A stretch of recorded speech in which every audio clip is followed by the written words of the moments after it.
Hello friends, आपका हमारे YouTube channel big learning platform पे करंट अफेयर्स की क्लास में स्वागत है। तो चलिए आज के सेशन का हम लोग स्टार्ट करते हैं। हाल ही में भारतीय नौसेना दिवस कब मनाया गया? तो प्रतिवर्ष 4 दिसंबर को भारतीय नौसेना दिवस के रूप में हम लोग मनाते हैं।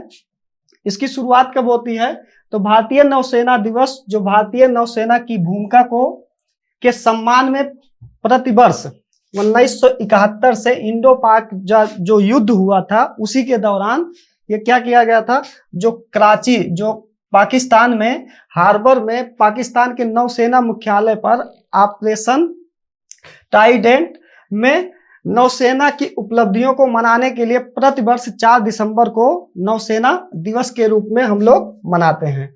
4 दिसंबर 1971 को पाकिस्तान के साथ युद्ध में भारतीय नौसेना ने ऑपरेशन ट्राइडेंट के तहत कराची बंदरगाह पर एक ही रात में पाकिस्तान के 3 जो जलपोत थे उनको भारतीय नौसेना के द्वारा नष्ट कर दिया जाता है 1971 के युद्ध में। परंपरागत रूप से माननीय जो राष्ट्रपति हैं और अन्य गणमान्य व्यक्तियों की उपस्थिति में नई दिल्ली में नौसेना दिवस के समारोह का आयोजन किया जाता है नई दिल्ली में। और भारतीय नौसेना की स्थापना जो होती है ये अंग्रेजों के समय ही 1612 में ईस्ट इंडिया कंपनी के द्वारा किया गया था। तीनों सेनाओं के जैसे जो प्रमुख होते हैं वो वर्तमान भारत के जो राष्ट्रपति होते हैं वही तीनों सेनाओं के प्रमुख होते हैं।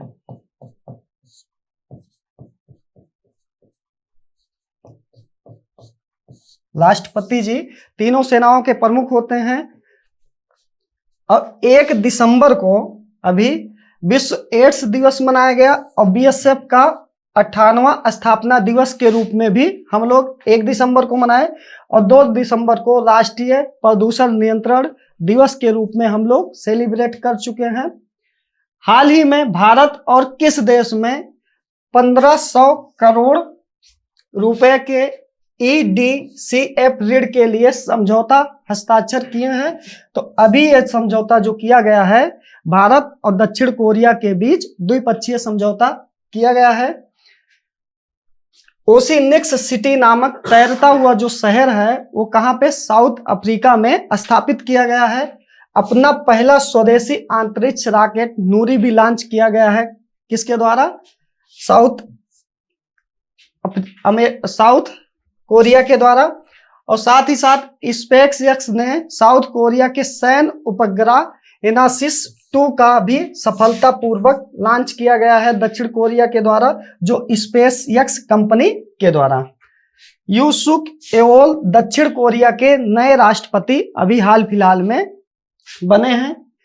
नेक्स्ट क्वेश्चन, हाल ही में association for the advancement of artificial intelligence जिसे हम AAAI के नाम से जानते हैं उसके अभी जो नए अध्यक्ष कौन बने हैं?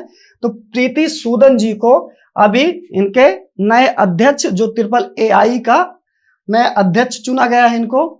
इस समय भारत के जो अटॉर्नी जनरल हैं वो कौन है? R वेंकट रमनी जी इस समय भारत के अटॉर्नी जनरल हैं। और नीति आयोग के उपाध्यक्ष कौन है? तो सुमन बेरी हैं। और नीति आयोग की जो स्थापना होती है वो 2015 में योजना आयोग को रिप्लेस करने के बाद नीति आयोग का गठन किया जाता है। और नीति आयोग के जो अध्यक्ष होते हैं वो भारत के जो भी प्रधानमंत्री होते हैं, क्योंकि वो जो पद है वो पदेन होता है, जो वर्तमान में भारत के प्रधानमंत्री होंगे वही उसके अध्यक्ष होते हैं नीति आयोग के। प्रधान वैज्ञानिक सलाहकार इस समय कौन है? तो अजय कुमार सूद जी हैं। और ICMR की जो स्थापना 1911 में अंग्रेजों के समय हुई उसके जो महानिर्देशक हैं वो कौन है? राजीव कुमार बहल जी को बनाया गया है। और केंद्रीय सतर्कता आयोग जिसे हम सेंट्रल विजिलेंस कमीशन के नाम से जानते हैं उसके जो आयुक्त या अध्यक्ष हैं अभी वर्तमान में सुरेश पटेल जी हैं। इंडियन ओवरसीज बैंक के MD और CEO कौन है? तो अजय श्रीवास्तव जी हैं। और संदीप कुमार जो गुप्ता हैं वो गेल के चेयरमैन हैं जो फरवरी 2026 तक का उनका कार्यकाल निश्चित किया गया है। हाल ही में किस देश की नौसेना ने क्रूज मिसाइल के खिलाफ लंबी दूरी की इंटरसेप्टर मिसाइल का सफल परीक्षण किया गया है? तो इजराइल के द्वारा अभी क्रूज मिसाइल के खिलाफ लंबी दूरी की इंटरसेप्टर मिसाइल का सफलतापूर्वक परीक्षण किया गया है इजराइल देश के द्वारा। अभी हाल फिलहाल में जो इजराइल से संबंधित क्वेश्चन हुए हैं उसको भी हम देखने का प्रयास करते हैं। तो उत्तर कोरिया देश के द्वारा नई अंतर महाद्वीपीय बैलिस्टिक मिसाइल जिसे हसोंग 17 के नाम से जानते हैं उसका परीक्षण किया गया है। किसके द्वारा? तो उत्तर कोरिया के द्वारा। नौसेना एंटीशिप मिसाइल जो है इसका निर्माण भारतीय संस्थान DRDO के द्वारा किया गया है, जो उड़ीसा के समुद्र तट से एकीकृत प्रशिक्षण रेंज चांदीपुर जो उड़ीसा में है, नौसेना हेलीकॉप्टर के जरिए स्वदेशी रूप से विकसित नौसैनिक एंटीशिप मिसाइल का सफलतापूर्वक इसका उड़ान किया गया है। किसके द्वारा? DRDO के द्वारा। जिरकान जो मिसाइल है वो जून 2022 में रूस ने अपनी हाइपरसोनिक क्रूज मिसाइल जिरकान का बैरेंटस सागर में उसका सफलतापूर्वक क्या किया गया है? परीक्षण किया गया है। आयरन भीम ये भी इजराइल के द्वारा अप्रैल 2022 में इजराइल ने विश्व में पहली बार लेजर मिसाइल डिफेंस सिस्टम का सफल परीक्षण किया। यह दुनिया की पहली ऊर्जा आधारित हथियार प्रणाली है जिसे इजराइल ने आयरन भीम का नाम दिया गया है। RS-28 जो सरमत मिसाइल है यह भी रूस देश के द्वारा किया गया है। अप्रैल 2022 में रूस ने महाशक्तिशाली परमाणु मिसाइल RS-28 जिसे उन्होंने सरमत नाम दिया है का सफल परीक्षण किया गया है। RS-28 जो है विश्व की सबसे भारी भरकम मिसाइलों में से एक है जिसकी रेंज क्या है? 18,000 किलोमीटर से भी अधिक इसकी रेंज की गई है। हाल ही में किस राज्य के मुख्यमंत्री ने वन डिस्ट्रिक्ट वन रिपोर्ट योजना शुरू की गई है? तो उत्तर प्रदेश सरकार के द्वारा अभी वन डिस्ट्रिक्ट और वन रिपोर्ट योजना का शुभारंभ किया गया है। उत्तर प्रदेश सरकार ने रामायण और साथ ही साथ महाभारत सर्किट बनाने का निर्णय लिया गया है उत्तर प्रदेश गवर्नमेंट के द्वारा। और जो 2023 का खेलो इंडिया यूनिवर्सिटी गेम्स की मेजबानी भी उत्तर प्रदेश सरकार के द्वारा की जा रही है। उत्तर प्रदेश सरकार ने मथुरा वृंदावन को 2041 तक क्या किया है? कार्बन न्यूट्रल टूरिस्ट डेस्टिनेशन बनाने की घोषणा की है। उत्तर प्रदेश के पहले डेटा सेंटर का उद्घाटन ग्रेटर नोएडा में किया गया है। और उत्तर प्रदेश में स्थित रानीपुर देश का 53वां क्या बनाया गया है? टाइगर रिजर्व के रूप में अभी इसको घोषित किया गया है। 53वें टाइगर रिजर्व के रूप में रानीपुर। किस राज्य में पहली बार जनजातीय शीतकालीन महोत्सव आयोजित किया गया है?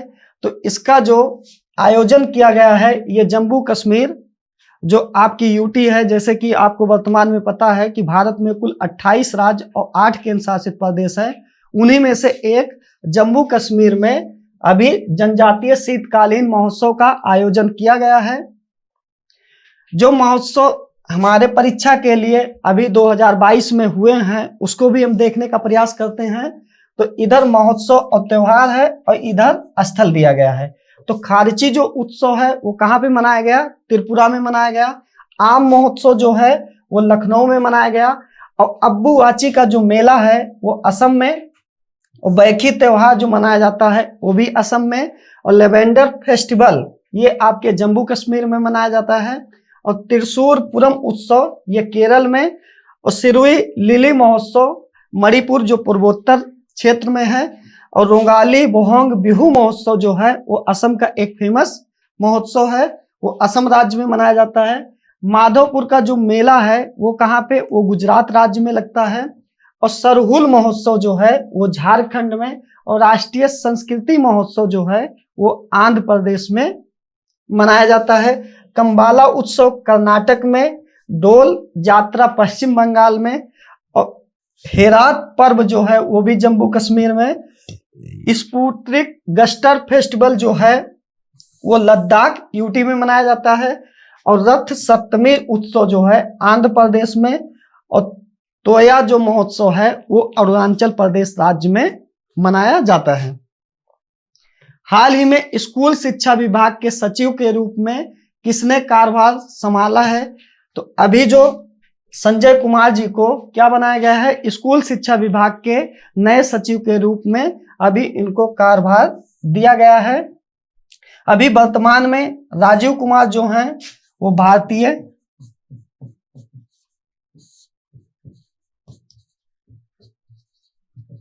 निर्वाचन आयोग जो है, जिसका जिक्र जो है आर्टिकल 324 में एक संवैधानिक निकाय के रूप में हम लोग जानते हैं, उसका उल्लेख किया गया है। तो उसी में आयोग में यह कहा गया है कि जो भारतीय निर्वाचन आयोग है उसके एक मुख्य निर्वाचन आयुक्त होंगे और साथ ही साथ 2 भारत के निर्वाचन आयुक्त बनाए जाएंगे।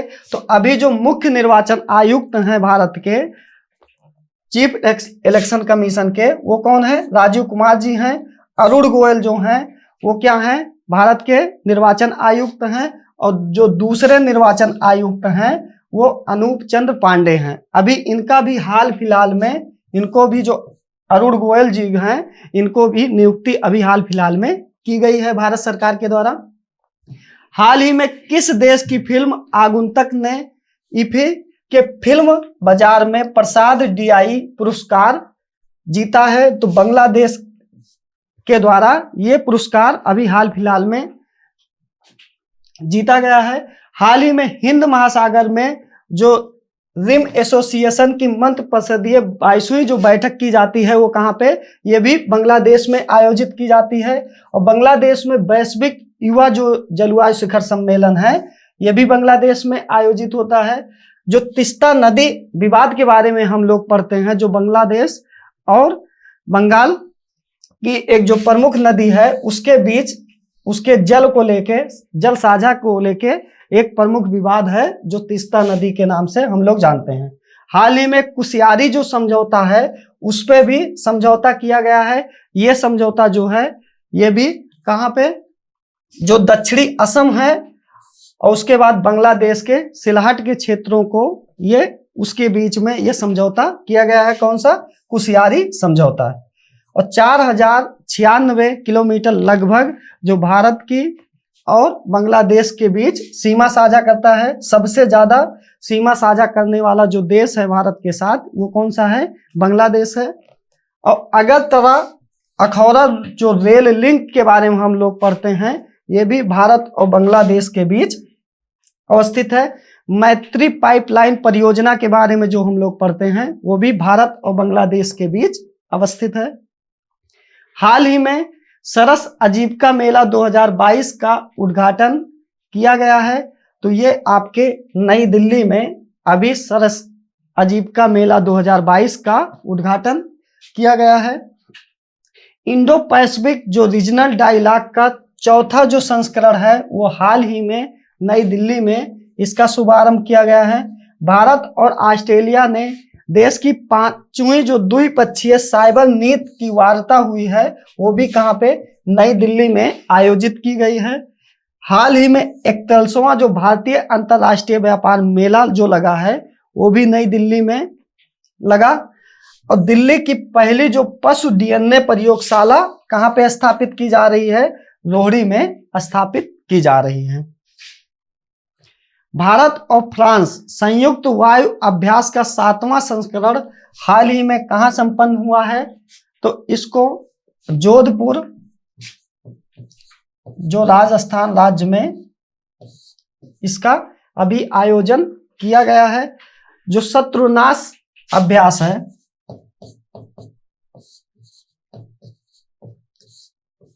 इसका भी आयोजन राजस्थान में किया गया है भारतीय सेना के द्वारा। अभी हाल फिलहाल में जो युद्ध अभ्यास हुए हैं उसको भी हम देखने का प्रयास करते हैं। और भारत अमेरिका के बीच जो प्रमुख युद्ध अभ्यास है उसमें हम टाइगर ट्रफ वज्र प्रहार युद्ध अभ्यास 2022 को हम देखते हैं। और भारत और फ्रांस के बीच जो प्रमुख युद्ध अभ्यास होते हैं उसको भी गरुड़, वरुण और शक्ति, ये तीनों युद्ध अभ्यास जो हैं ये भारत और फ्रांस के बीच होते हैं। और भारत और रूस के बीच प्रमुख युद्ध अभ्यास में हम युद्धाभ्यास इंदिरा अभिंद्र या इसी को एबेंद्र के नाम से जानते हैं, जो युद्ध अभ्यास भारत और रूस के बीच किए जाते हैं। तो आज की करंट अफेयर्स क्लास यहीं पे समाप्त होती है। आपको हमारा यह वीडियो कैसा लगा कमेंट बॉक्स में अपनी प्रतिक्रिया जरूर दें। आपको हमारा यह वीडियो देखने के लिए बहुत बहुत धन्यवाद।